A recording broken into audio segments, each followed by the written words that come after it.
Hey friends, Lissa here for another video. Today I want to talk about a subject that has been a subject ever since I went raw vegan 4 years ago, and I would like to discuss that today on whether or not I am actually a raw vegan.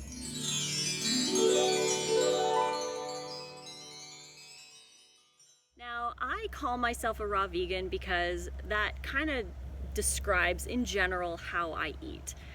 Now, raw vegan can mean a lot of different things to a lot of different people. For some people, it means all fruit. For some people, it means half fruit, half greens. For some people, it's low fat. Some people, it's high fat gourmet. Some people, it's a lot of dehydrated foods. For some, it's zero dehydrated foods. For some, it's natural hygiene or mucusless diet. Or, there's countless ways to eat a raw vegan diet. So for me, I prefer to eat about half fruit and half greens. So in the morning I do all fruit, only fruit, and fruit for snacks. Then for lunch it's either all fruit or a salad, and dinner is always a salad. So almost always a salad. Sometimes I do have an ice cream for dinner, but for the most part that's kind of how I set up my day. So I always go by my own personal motto, fruit in the morning and veggies at night, make a girl happy, healthy, and light. So that's how I follow my day. I don't cook anything. So when people ask, what do I eat? Do I soak grains? Do I, eat quinoa or whatever? I don't do any grains. I don't do oats. I don't do buckwheat, no quinoa, none of that. And then there's the, the question of some of the things that I eat, are they actually raw or are they not? 5 things that I keep in my diet that are controversial ingredients would be coconut aminos. Coconut aminos are not actually raw anymore. When they first came on the market, they were raw. What it is fermented coconut tree sap. So it's sap from the tree, it's been fermented, and it tastes a little bit like soy sauce. It's like sweet soy sauce. And in the beginning, when they first brought it on the market, it was raw. They fermented it and then bottled it, but they had to start heating it because it was bubbling. And I remember working in the health food store when it first came on the market. We would get cases and cases of it, and maybe out of the 12, maybe 8 of them would be burst and popped and like leaking all over the place. So the companies decided that they had to stop the fermentation process, and in order to do that they could no longer call it a raw product because they had to heat it to stop the fermentation. So it's not raw, but some raw foodists keep it in their diet like me, which I'm totally fine with. Again, I do this for myself and I like to keep certain things in my diet, and if I do, that's my own prerogative. If you guys don't want to do coconut aminos, you don't have to. You can find alternatives, and there's alternatives to anything, but I like to keep it in my diet. I like that the variety that it gives me in the dishes, and I do use it in my recipe books. So that is something to keep in mind when you're watching my channel. The second thing that I still keep in my diet would be nutritional yeast. Not so much as before. I used to eat it almost every day when I first started being raw vegan, but now I eat it maybe once a week, maybe once every couple weeks. Like, it's really not often, and normally when I do eat it, it's to thicken up a sauce or make something a little cheesy. But again, not often. I don't eat it as much as I used to, and the reason it's controversial is some people say there's MSG in it. I've read studies on both sides. I don't know what to believe, so I do still keep it in my diet. It doesn't bother me. My personal belief is that if it bothers you, then don't eat it. It's super simple.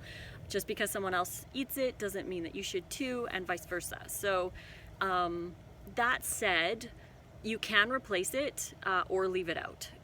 You can't really replace it with too many things, but some other seasonings or bulking it up with something like coconut flour or whatever to get that thickening agent. You can't really replace the flavor, but you can use it if you're using it for like the thickening agent in dressings and stuff like that. You can use coconut flour. Again, different flavor, but it still has that thickening action if you're looking for that. Otherwise, really for the most part, it just adds flavor. It doesn't take away. Like, if you take it out of the dressing, it doesn't take away flavor, but if you add it, it adds flavor. So you can give or take. It doesn't really matter. It's up to you if you want to keep it in your diet as well. Just another thing that I don't mind continuing to eat. I don't know if later on down the road I might stop eating it or what, but right now it's still in my diet and very sparingly in my diet. The third thing that I still keep in my diet, and that actually has been a recent addition, has been maple syrup. Now, the reason why maple syrup is not considered to be a raw food is because they actually heat it to really, really high temperatures to get it into the syrup form, because otherwise it's water. It looks like water and it's not as sweet, but they heat it, boil it down to turn it into a syrup. So it actually is heated, and that makes it not a raw food. However, there are a lot of raw foodists like me who do still include maple syrup in their diet.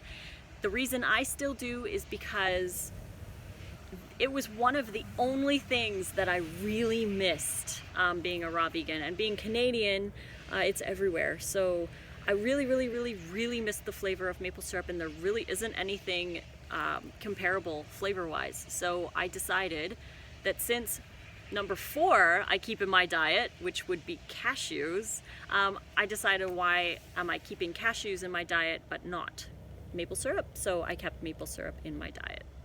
That leads us to the cashews. The cashews are also heated to extremely high temperatures to get that black, there's like a black toxin on the cashews, and they have to heat them to get that toxin off. Otherwise, we wouldn't be able to eat them.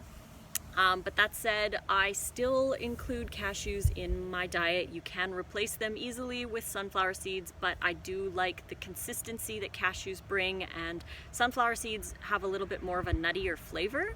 Even though they work, like you can still make dips and dressings using it, you can even still make a sour cream with it, but cashews are special on their own, and I do still keep those in my diet as well. I know some people don't like eating cashews. Like I said, you can replace them, but they are going to stay in my diet.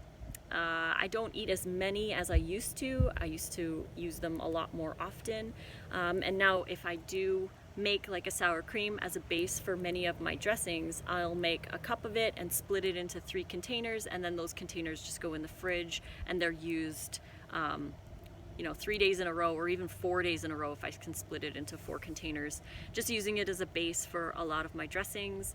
I really enjoy it. It keeps me eating massive salads and massive amounts of fruits and vegetables, which was really the point of the whole thing, is to make sure that you're eating plenty, if not all, fruits and vegetables. So if these little things can keep you on that path, then why not? Again, some people disagree with that, which is totally fine. If you want to eat a completely pure, clean diet, that's your prerogative. But this is how I do a raw vegan diet, and this is how I have maintained eating a huge amount of fresh produce for the last 4 years. I suffer from food addiction issues, and if I don't have these in my diet, it is really hard for me to stay on this path, and it makes, like, I have these cravings and issues where I want to eat the old foods again. So that is something that is unique to me and to many other people too. And I don't think that we should be belittled or, looked down upon because we choose to keep certain things in our diets. It's not the end of the world to have these little things still in our diet, and many of us are still working. I'm not perfect. I don't eat the perfect diet, but I don't even know really what is the perfect diet.